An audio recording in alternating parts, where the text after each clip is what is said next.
சட்டம் உங்களுக்காக நண்பர்களுக்கு வணக்கம். இன்றைய பதிவில் நாம் தெரிந்து கொள்ளவிருக்கும் தகவல் குத்தகை மற்றும் வாடகை குறித்து சட்டம் என்ன சொல்கிறது என்பதை பற்றி தான்.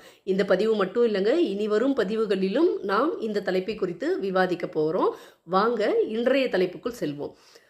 லீஸ், ரெண்ட், இதை பற்றி தெரியாதவங்க யாரும் இருக்க முடியாது. ஆனால் இதற்குள் எத்தனை சங்கதிகள் அடங்கி இருக்கிறது, இதனால் எத்தனை நபர்கள் சிக்கலுக்கு உள்ளாகி இருக்கிறாங்க, அவங்களுடைய சொத்துக்களை இழந்திருக்கிறாங்க, அவங்க எந்த மாதிரியான சட்டத்தை பின்பற்றி அவர்கள் இழந்த சொத்தை மீட்டு வந்திருக்காங்க அப்படிங்கிறத குறித்து நாம் விரிவாக பேசுவோம்.